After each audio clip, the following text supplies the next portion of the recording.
Boa noite. Boa noite. Missa de exéquias do Papa Francisco reúne chefes de Estado e mais de 200 mil pessoas. Caixão do Papa Francisco é fechado em cerimônia privada na Basílica de São Pedro. Papa Francisco e os vicentinos. Um compromisso renovado com os pobres. Exercícios espirituais.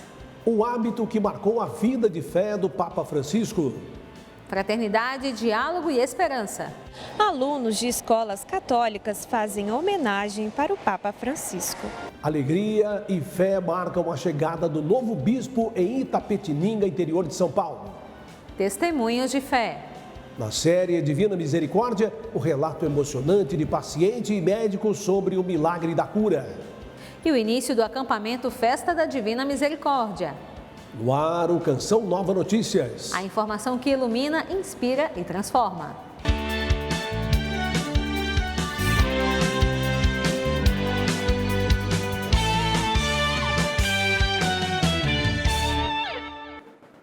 A missa de exéquias do Papa Francisco deve reunir chefes de Estado, líderes religiosos e mais de 200 mil fiéis na Praça de São Pedro, neste sábado, portanto, amanhã. A cerimônia, uma das mais esperadas da história recente da Igreja, será marcada por homenagens ao Santo Padre. A gente fala ao vivo agora com Ronaldo da Silva, que está em Roma. Ronaldo, boa noite. Quais são as expectativas e como está o clima na cidade de Roma?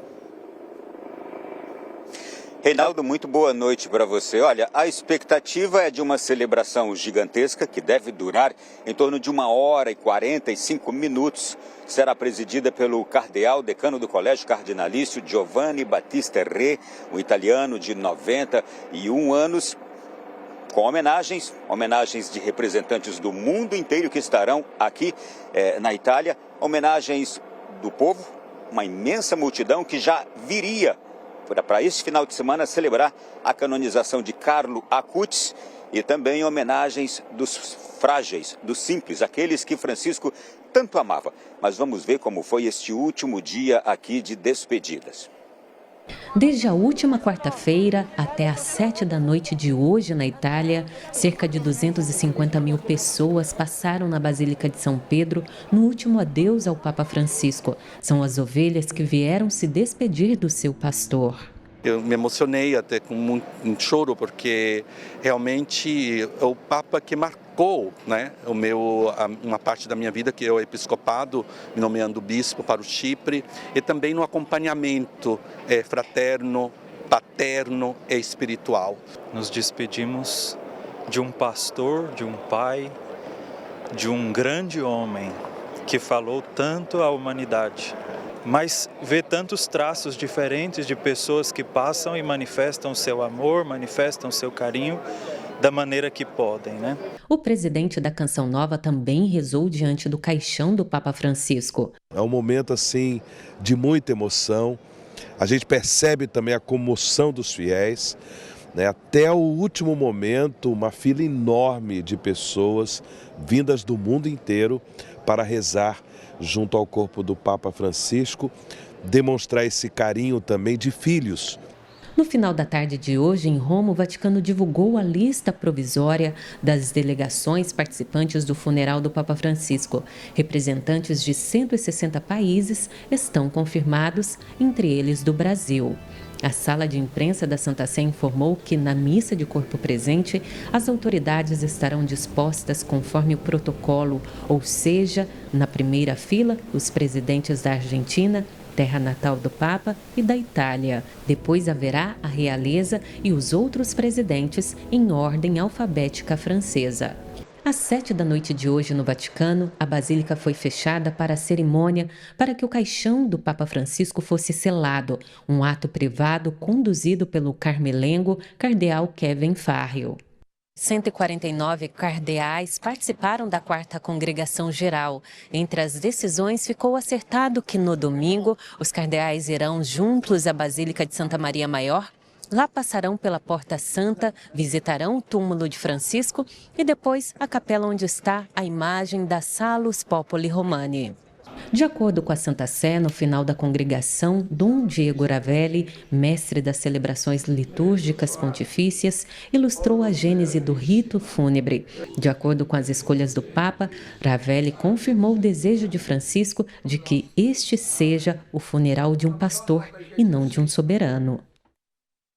Aproveitar aqui a presença do ex-membro do Corpo Diplomático da Santa Sé e atual vigário episcopal da Arquidiocese do Rio de Janeiro, Monsenhor André Sampaio, para nos comentar sobre a celebração de amanhã. Ela se reveste de características e de particularidades que fogem à regra de qualquer celebração, né, Monsenhor?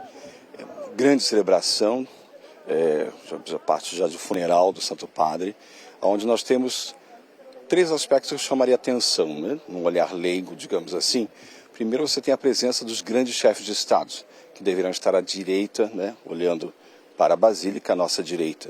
Depois, na esquerda, nós teremos todo o corpo colégio cardinalício presente, né? Convocado para esse momento, sejam os cardeais eleitores, como os cardeais não eleitores, todos presentes aqui. Depois, o capítulo da Catedral da Basílica de São Pedro, religiosos, sacerdotes e assim por diante. Depois, tem outro aspecto que as pessoas esquecem, que é a presença ecumênica e interreligiosa.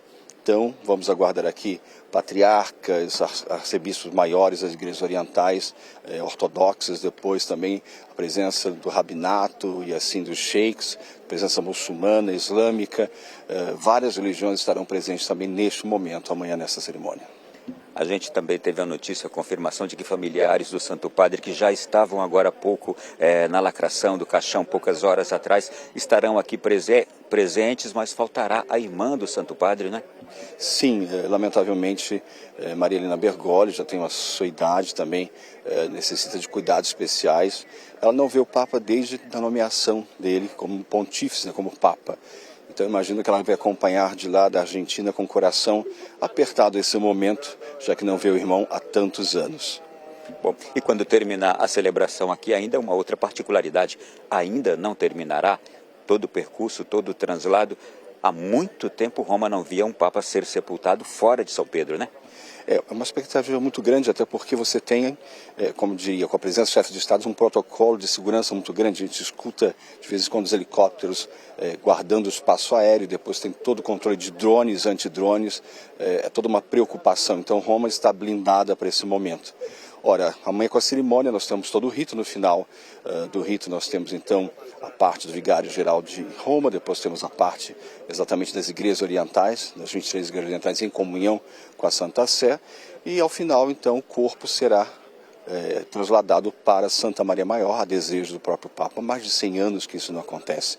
Então o cortejo sairá pela lateral, atrás da Basílica, depois segue via Vitória Emanuel em direção Coliseu, Coliseu em direção Santa Maria Maior. Então é um cortejo de 6 quilômetros de distância, onde toda a cidade de Roma também dará o seu adeus ao Papa Francisco. E o senhor tem um detalhe sobre o local em que o Papa será sepultado lá em Santa Maria Maior. Conta aí. É o local que o Papa escolheu, né, na verdade, na sua simplicidade, com o nome só de Francisco, e que se encontra perto dessa capela dedicada a Salus Populis Romania, né, a grande protetora de Roma e mãe da Igreja, Nossa Senhora, que marca o pontificado de Francisco.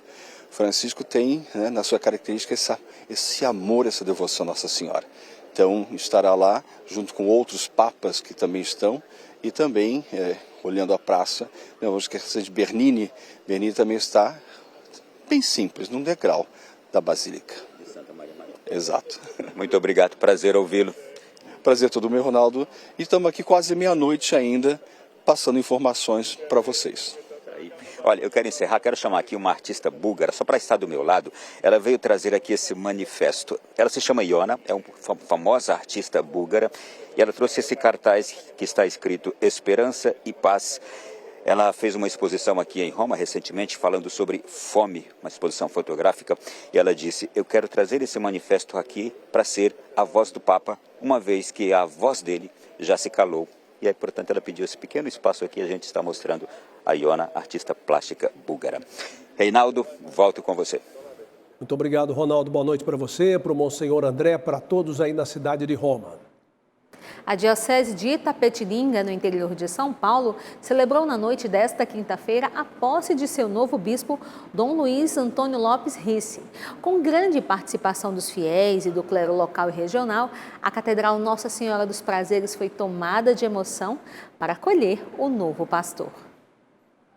A missa de posse foi presidida por Dom Júlio Acamini, novo arcebispo coadjutor de Belém do Pará, e contou com as presenças do bispo emérito de Itapetininga, Dom Gorgônio Alves Neto, assim como os bispos das dioceses vizinhas e da diocese de Nova Friburgo, representantes do clero e do povo de Deus. Durante a celebração, Dom Luiz destacou o zelo pastoral de seu antecessor. Gratidão por tudo e por tanto, querido Dom Gorgônio, especialmente pelo seu testemunho de humildade, incansável trabalho e amor à igreja e a esta diocese. Os fiéis de Itapetininga também agradeceram a Dom Gorgônio e deram boas-vindas ao novo pastor. Toda a comunidade, toda a igreja agradece ao Dom Gorgônio pela presença, por todas as obras, por tudo que ele fez, por nós. E acolhemos de coração aberto, de portas abertas, o novo bispo. A expectativa é da continuidade, desse trabalho da nossa diocese de Itapetininga, esse trabalho pastoral feito pelo Dom Gorgônio.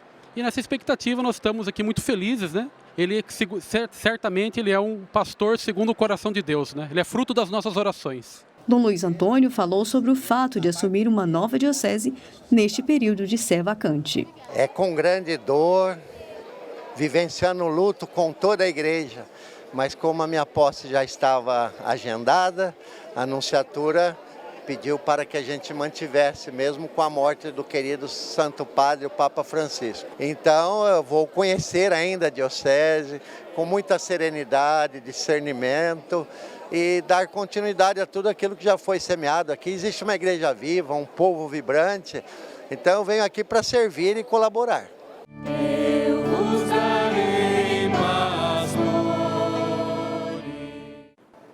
O Papa Francisco convocou para 2025 o Jubileu da Esperança. Sobre esse assunto, Matheus Alves está com Dom Altieri, arcebispo emérito de Passo Fundo, e fala ao vivo direto de São José dos Campos. Boa noite, Matheus. Boa noite, Mauriceia, você de casa que acompanha o Canção Nova Notícias. A gente fala, então, de São José dos Campos, aqui da Paróquia Sagrada Família. Nesse instante, começa a entrar aqui os crismandos. Neste dia, nesta sexta-feira, a paróquia está promovendo, então, a crisma dos crismandos da paróquia. Mas para falar sobre esperança e como ser peregrino de esperança, ao meu lado está Dom Altieri, ele que é arcebispo emérito de Passo Fundo. Dom Altieri, a gente está fazendo uma cobertura a respeito da morte do Papa Francisco. Ele que costumava dizer que a esperança é audaz. De que forma o pontificado dele tem inspirado o povo de Deus a manter viva essa esperança, mesmo diante de tantas dores e desafios do mundo atual? Boa noite. Boa noite. Estou muito contente de estar podendo comunicar essa experiência bonita que eu tive com o Papa Francisco. Eu estava em Brasília quando ele foi nomeado, a surpresa no momento, que pegou inclusive os jornalistas de calça curta, É um Papa que tem a sua história um pouco diferente dos demais, No nosso século, alguém que viveu a realidade pastoral, alguém que religioso, jesuíta, com carisma, que teve a sua adolescência junto aos salesianos, Ele foi educado pelos salesianos, ele mesmo dizia, a minha afetividade foi educada pelos salesianos, Então alguém que se ligou também aos jovens e à realidade concreta. Nós entendemos que Jesus se apresentou como caminho, verdade e vida.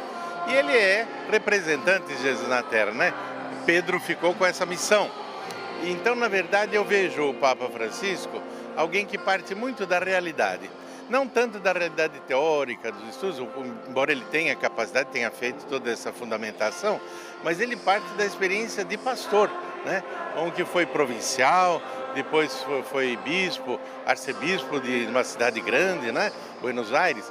E diante dessa realidade eclesial, ele é lançado para todo mundo, Tinha participado do encontro do Celanha Aparecida, foi o relator do documento, tanto que nos primeiros momentos ele se referia à Aparecida, né? Sem que as outras partes do mundo soubessem, mas ele tinha essa visão já de busca da evangelização. Então eu penso que Jesus valorizou a verdade, tanto que as parábolas mais duras, né? Ele sempre se dirige à hipocrisia dos fariseus, né? E porque se afastavam da verdade. Então, o Papa Francisco é alguém que vem para se fundamentar na realidade e na verdade, e se libertando de tudo que foi durante a história, talvez se acumulando, né? E que chegou a causar, às vezes, confusão, né? Entre o povo de Deus, até os mais devotos, né? Tem a sua importância, mas não podemos inverter os valores, né? Tudo tem o seu lugar. E ele é alguém que enceta a verdade na simplicidade, sem medo, porque tem fé e esperança. Essa esperança que ele fala é vivida a cada dia no espírito verdadeiro de uma fé profunda, né? Quem tem fé tem esperança na realização do projeto que Jesus veio trazer ao mundo. Então ele foi um intérprete, ao meu ver, muito concreto, né? Muito santo. Certamente o veremos também ele canonizado, cada um dentro do seu momento histórico e do respeito que Deus tem à sua personalidade, à sua formação. Então o Papa Francisco é alguém que cumpriu a missão nesse tempo, nos deixou, tanto que lançou o Ano Santo, né, da esperança, né, da caminhada, a Igreja em Saída, que vai cumprir a sua missão, né? E, apesar de todas as dificuldades que ele pessoalmente sentiu, como Jesus sentiu, né? E como a igreja sente, isso indica que estamos ainda mais dentro da realidade, né? Do ser igreja. Então eu tenho a impressão que ele vai inspirar, né? A escolha, o Espírito Santo vai respeitar esse processo da escolha do seu sucessor, né? E a todos os cristãos católicos que verão também a sua fé concretizada, né? Numa realidade que se pensa para depois, mas que já se vive agora. Excelente, obrigado, Dom Thierry, por suas palavras que trouxeram beleza para essa cobertura. Canção Nova no coração da igreja. Obrigada, Matheus. Que bom rever Dom Altieri aqui pelo Canção Nova Notícias. Olha, nesta sexta-feira, estudantes de uma rede de ensino católico prestaram homenagens ao Papa em 4 cidades: São Paulo, Rio de Janeiro, Juiz de Fora e Belo Horizonte. As apresentações ressaltaram os valores muito presentes no pontificado de Francisco: fraternidade, diálogo e esperança. Caroline, Léo e Davi estudam em uma escola católica na zona leste da capital paulista e já viram o Papa Francisco bem de perto. Hoje fizeram questão de pausar os estudos para homenagear o pontífice. Eu achei uma homenagem muito bonita e muito necessária também, porque o Papa não só uma figura religiosa ele foi, mas também uma figura importante para todas as pessoas. Foi uma experiência muito legal para mim, de ver ele rodeado de muitas pessoas, olhando para ele de uma forma muito admirável, né? É muito bom, né? Porque a gente já viu ele e é bom dar uma homenagem a uma pessoa que é muito querida pra gente. As homenagens feitas pelos alunos trouxeram o tema Francisco, líder religioso, aberto ao diálogo e mensageiro da paz. As apresentações destacaram alguns valores propagados pelo pontífice, como a esperança, o diálogo e a fraternidade. Esta escola faz parte da Congregação Missionária Servas do Espírito Santo.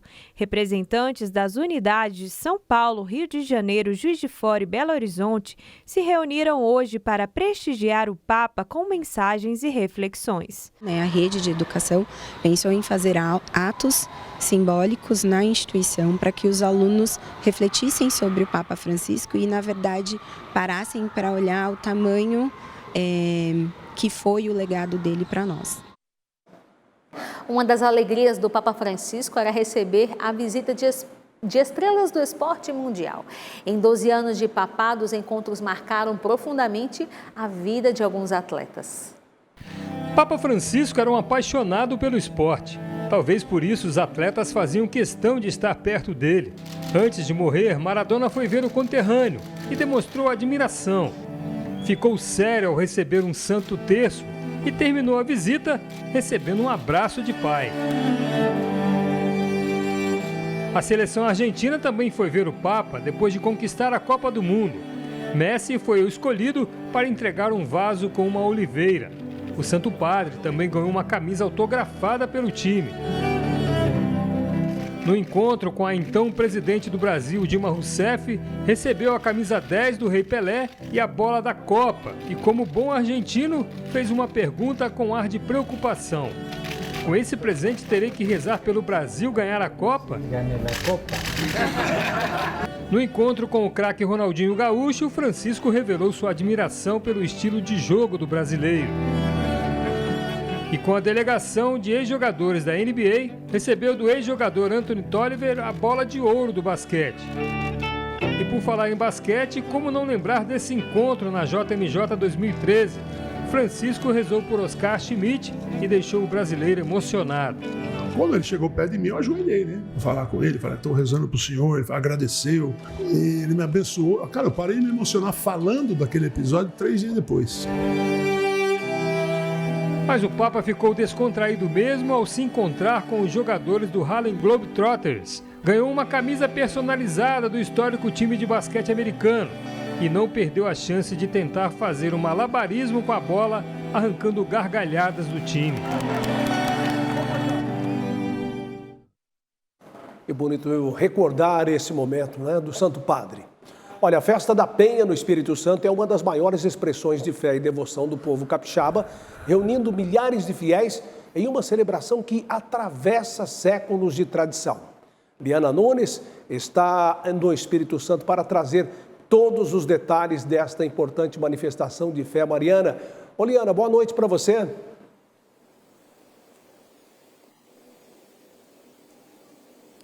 Boa noite, Reinaldo, a você, a todos que acompanham a TV Canção Nova nesse momento. É isso, viu?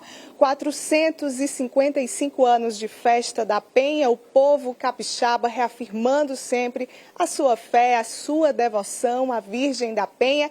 A nossa equipe está acompanhando de perto aqui todo esse momento de fé. A gente consegue sentir, viu, Reinaldo, o amor, o carinho, o afeto que o povo capixaba tem perante a Virgem da Penha, Nossa Senhora. Essa festa que acontece sempre na oitava da Páscoa e reúne milhares de fiéis, não somente aqui do Espírito Santo, mas de outras regiões do país. Ao meu lado, Dom Ângelo Mesari, arcebispo de Vitória. Dom Ângelo, boa noite, muito obrigada por receber a equipe da TV Canção Nova. E já quero conversar com o senhor nesse sentido, que é uma expressão de fé muito bonita, uma expressão de fé popular, a Virgem Maria, não é mesmo? Boa noite a todos que acompanham. Realmente a enormidade, a grandeza, dizemos assim, a imensidão dessa festa de Nossa Senhora da Penha. Mais de 400 anos, né? Quase 500 anos, na verdade, 1570. Então marca a história desse povo capixaba e hoje é uma expressão da fé mariana, uma das maiores de todo o país. Por isso é importante lembrar, né, que as raízes culturais, religiosas, dizemos humanas, dos valores da fé do povo capixaba, do Estado do Espírito Santo, é muito grande. É uma expressão que depois está aí nas celebrações, nas eucaristias, nas romarias, peregrinações, em tantos atos devocionais que reúne o santuário, né, o convento da Penha. O santuário está na cidade de Vila Velha, mas Vila Velha, Vitória, Cidade de Serra, Cariacica compõem uma grande metrópole aqui do Espírito Santo. Então, uma verdadeira e grande expressão da piedade popular, da devoção a Maria. E uma curiosidade, eu conversava agora há pouco com o Dom Ângelo sobre isso, é que a festa de Nossa Senhora da Penha, como tantas outras expressões marianas, não tem uma data fixa. Dom Ângelo me explicava isso pelo fato da festa sempre acontecer na oitava de Páscoa, não é isso, Dom Ângelo? A data, por exemplo, deste ano é 28 de abril, na segunda-feira. Então, é uma característica bonita, porque ela acompanha as alegrias, né? A Nossa Senhora da Penha, né, nos remonta e nos leva a Cristo ressuscitado. Por isso é chamada também Nossa Senhora das Alegrias, ou Nossa Senhora da Alegria. Maria que recebe a alegria do Cristo ressuscitado na vida, na sua vida e na comunidade. Por isso ela acompanha, é sempre na segunda-feira, após a oitava da Páscoa, né, do segundo domingo, que é também da Divina Misericórdia. Então, na segunda-feira, todos os anos. Então, ela é uma festa móvel, uma grande festa, né, aqui do estado e dessas cidades, e marca, então, essa devoção, essa piedade popular, mas que está enraizada na fé em Jesus Cristo, na vida da igreja, no sentido também da comunidade. Então, todas as famílias, dizemos assim, paróquias, comunidades eclesiais, pastorais, mas todo o povo capixaba vive essa experiência da proteção, do cuidado de Maria, Mãe de Jesus. E com uma vasta programação, mais de uma semana de programação. Um dos pontos mais altos dessa programação é a Romaria dos Homens, hoje também já denominada de Romaria das Famílias, que acontece amanhã aqui no estado do Espírito Santo, não é isso? Então, tem várias expressões. Aqui marca muito a Romaria mesmo, a peregrinação. Esse ano com Maria, Peregrinos da Esperança. Então, todos os grupos, homens, mulheres, várias instâncias da sociedade, depois as regiões, as áreas pastorais, todos os grupos fazem a sua romaria, a sua peregrinação. Então a programação é diária, vai de manhã até à noite, começa no domingo da Páscoa e só termina na segunda-feira, depois da semana da Páscoa. Muito obrigada, Dom Ângelo. E a gente continua aqui de Vitória, também temos participações direto de Vila Velha no Espírito Santo, levando até você a cobertura da Festa da Penha 2025. Liana Nunes, para o Canção Nova Notícias. Obrigado, Liane. Bom descanso para você. O nosso abraço a Dom Ângelo e a todo o povo capixaba. Ao longo de seu pontificado, o Papa Francisco nos deixou profundas reflexões sobre a oração em suas catequeses, que, como ele definia como a chave capaz de abrir o coração do Senhor. Dedicado à vida espiritual, o pontífice participava com frequência de exercícios espirituais e em muitos desses retiros foi acolhido pela congregação dos padres e irmãos paulinos em Arícia, na Itália. Dom Valdir José de Castro é bispo da Diocese de Campo Limpo, em São Paulo. O religioso foi provincial dos padres e irmãos paulinos, na Argentina, e conviveu com o Papa quando ele ainda era arcebispo de Buenos Aires. Nomeado em 2022 por Francisco, se tornou o primeiro bispo paulino.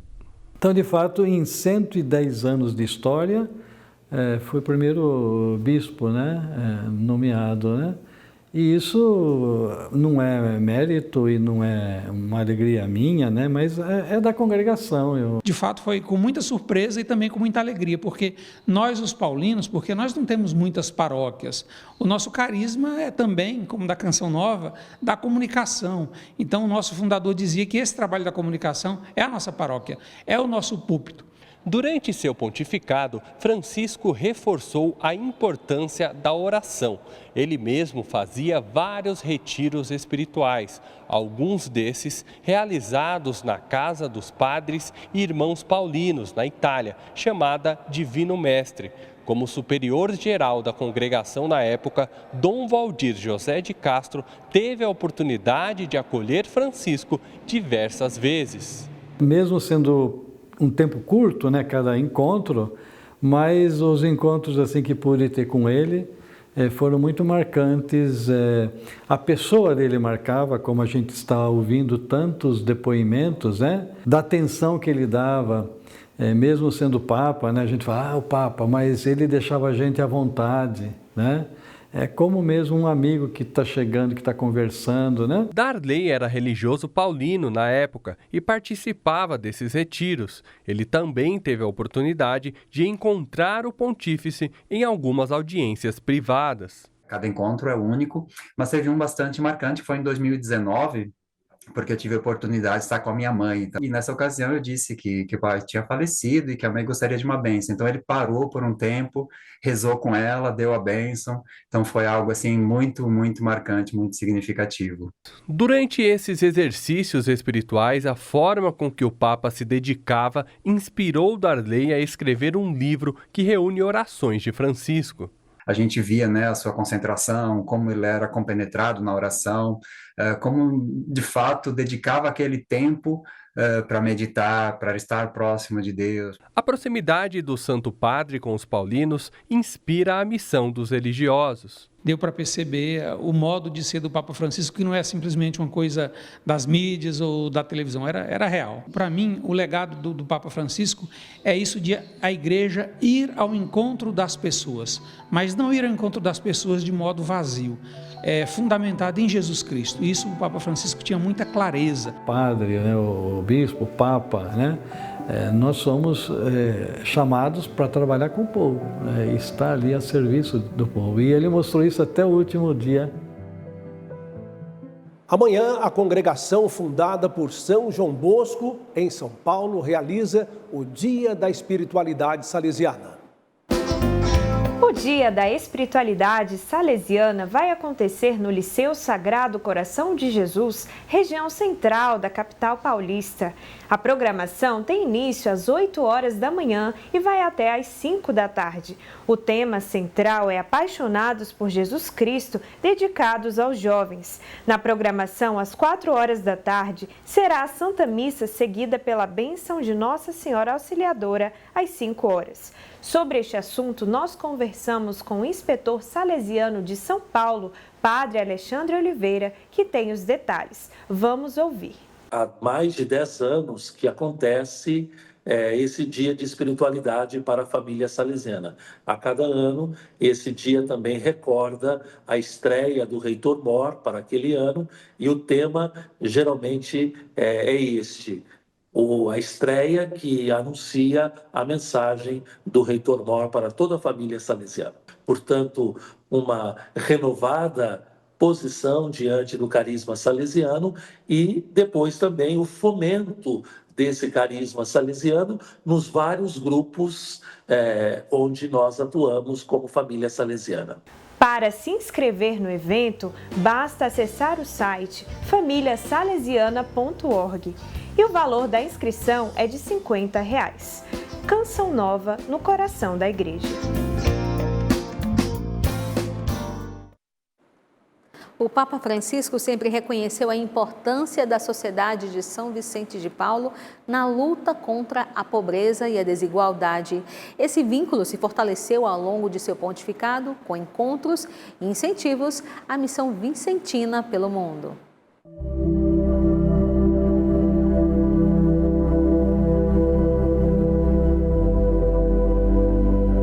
A exemplo de Jesus, o Papa Francisco sempre olhou com compaixão para os mais pobres e excluídos. Renato Lima, que foi presidente internacional da Sociedade de São Vicente de Paulo, viveu momentos marcantes ao lado do Santo Padre. Um deles, ainda em Buenos Aires, quando Francisco era cardeal.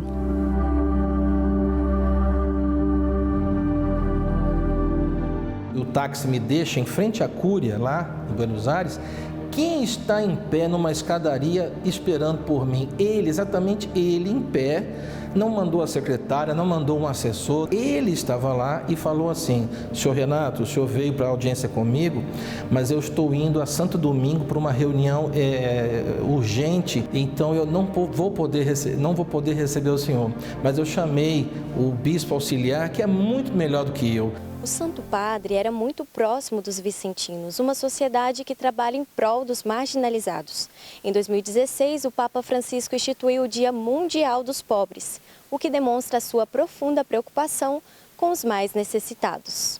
Renato conta que durante os encontros que teve enquanto era presidente dos vicentinos, ficava evidente o amor, o apoio e o interesse genuíno de Francisco pelas ações que realizavam. Ele tem tudo a ver com o trabalho vicentino. A mensagem do Papa Francisco, por exemplo, sobre os refugiados, os migrantes, as famílias desempregadas, a saúde mental. Ao ser perguntado sobre as conversas que tinham em cada encontro, Renato revelou a estratégia que usava para passar mais tempo com o Papa. Eu sempre tinha uma técnica para conversar com ele, ou para pelo menos ficar mais tempo com ele durante ali aquele momento do beijamão, que eu conversava sobre futebol. Um brasileiro e um argentino, a gente sempre então tem esse link do futebol.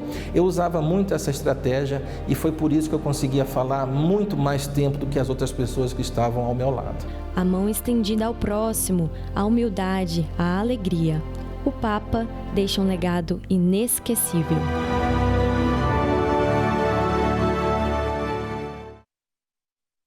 Um emocionante testemunho de um paciente com câncer de mama, com câncer de mama, que relata sua cura como fruto da fé na intervenção divina. O médico que acompanhou o caso também testemunhou a sua fé e partilhou detalhes dessa história de esperança.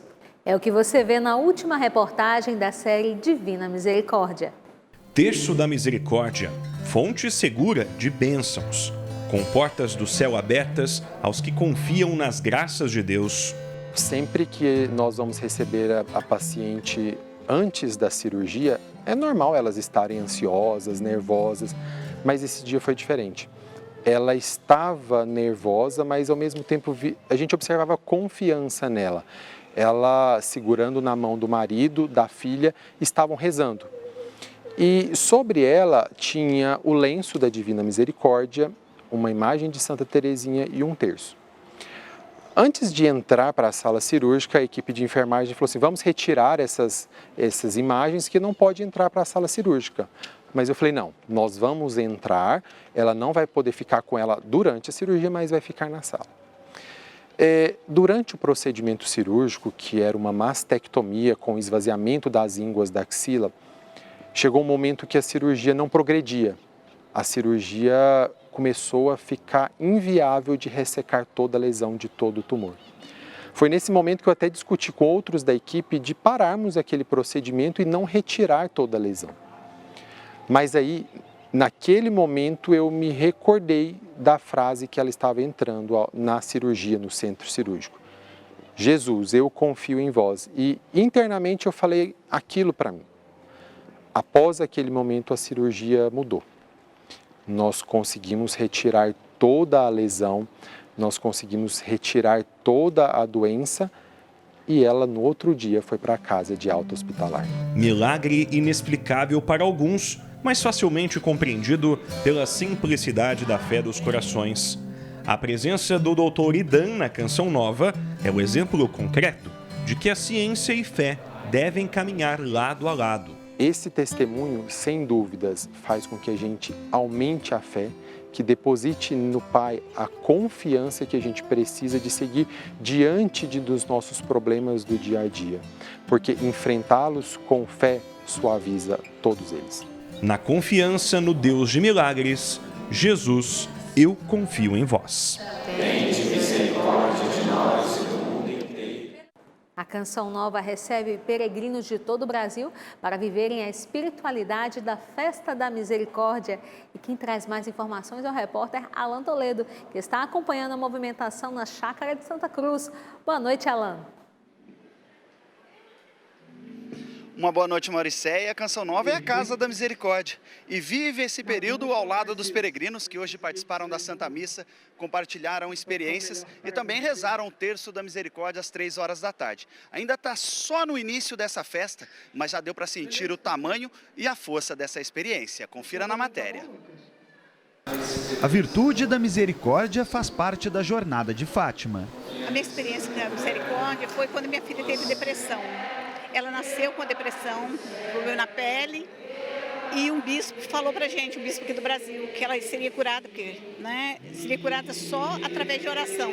A confirmação do carinho de Deus veio por meio de um presente, um quadro da Divina Misericórdia, entregue por uma artista. O grupo de oração da minha cidade levou a gente para outro grupo de oração de fora, que tinha uma menina que pintava o Jesus misericordioso. Mas a gente não sabia que ela era devota de Jesus.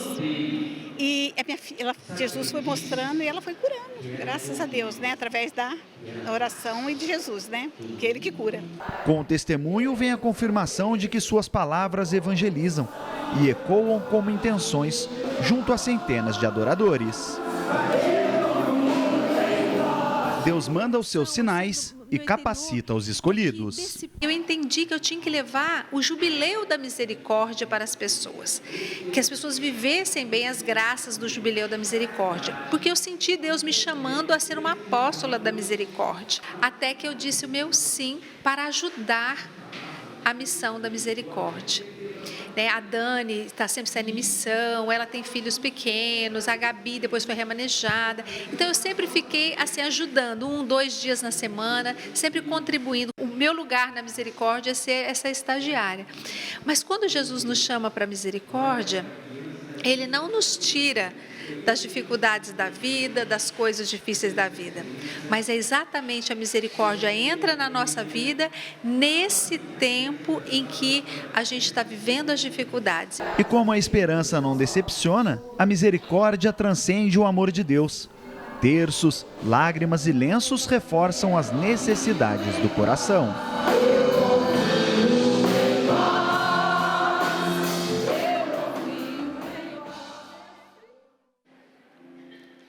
Quem vive concretamente a experiência e a devoção à misericórdia é a missionária Daniela Miranda, que está todos os dias rezando o texto da misericórdia, chegando à casa dos fiéis, né, Dani? Hoje abraçou bastante, beijou, recebeu muito carinho.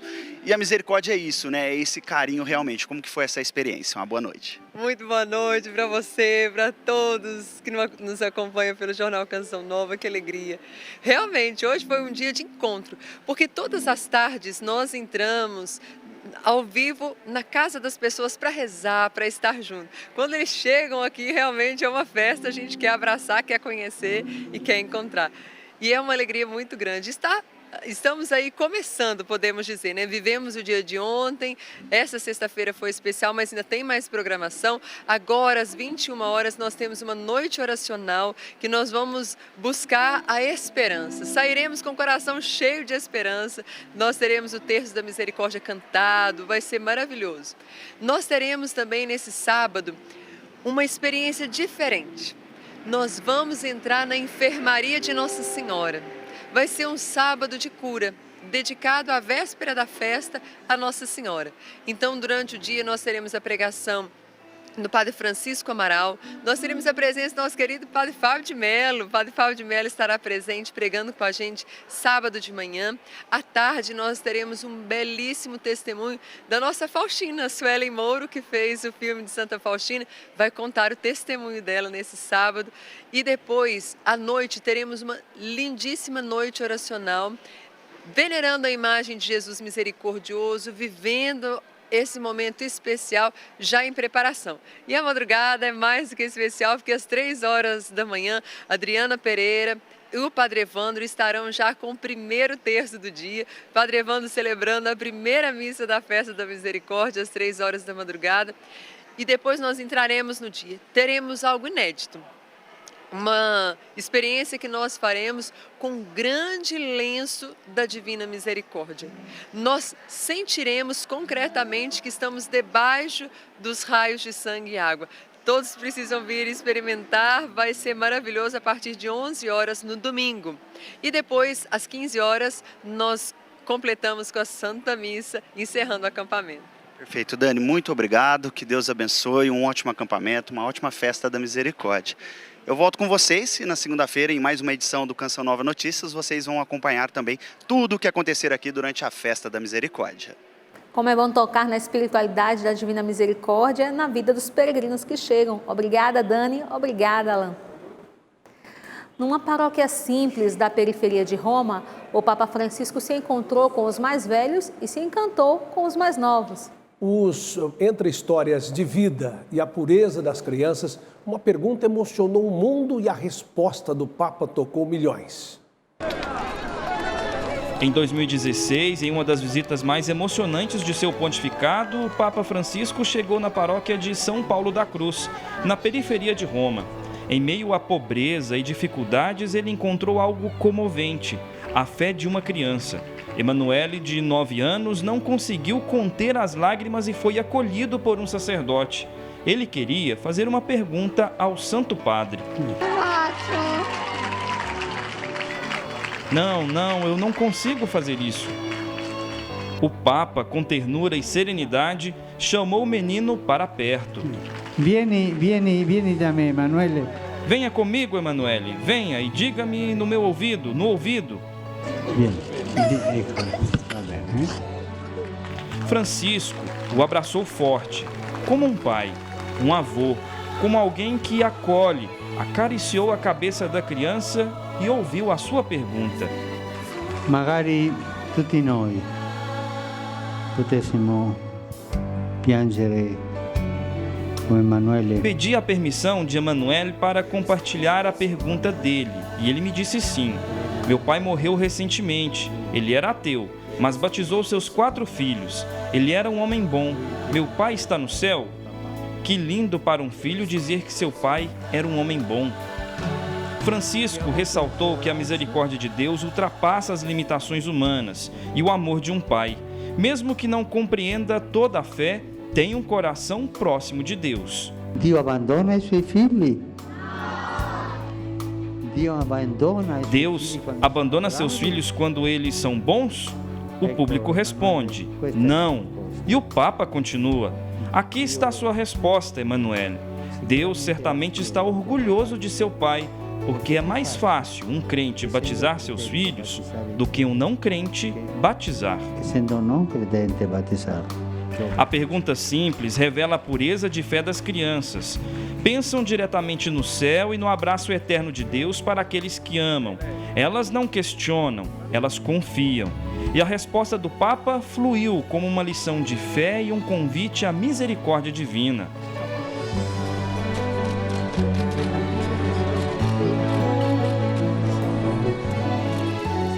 Francisco deixou uma mensagem clara a todos os fiéis. Deus não olha para as ações externas, mas para o coração. E quem age com amor, ainda que de maneira imperfeita, está no caminho da salvação. Naquela visita à periferia de Roma, o Papa Francisco fez questão de encontrar também os idosos da paróquia. Sentou-se entre eles, ouviu histórias, trocou sorrisos e gestos de carinho. Tutti sappiamo, ognuno ha il proprio dolore. Cada pessoa tem a sua própria dor, suas feridas, mas não deixe que isso tire a sua esperança ou a sua felicidade. Reze por mim, por favor, mas reze a favor, não contra. Ma pregate a favore, não contra, As atitudes do Papa refletem a misericórdia infinita de Deus e fazem com que os fiéis sejam atraídos pela compaixão divina. Sua trajetória mostra que os gestos simples são um caminho para alcançar as coisas do alto. O pecado cansa o coração e perdemos um pouco de fé no Cristo ressuscitado. Ele está vivo, mas está no céu, cuidando dos seus assuntos. O assunto dele sou eu, cada um de nós, mas não somos capazes de fazer essa conexão.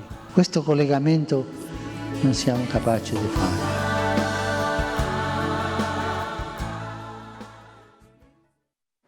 Que belo e emocionante testemunho. Olha, a gente se despede do Papa Francisco, mas traz no coração os seus ensinamentos que vão se perpetuar no dia a dia com as pessoas, nos nossos relacionamentos, na nossa vida.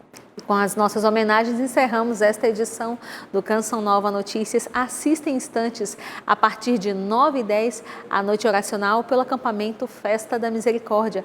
Boa noite e um abençoado fim de semana. Boa noite, bom acampamento e paz para você.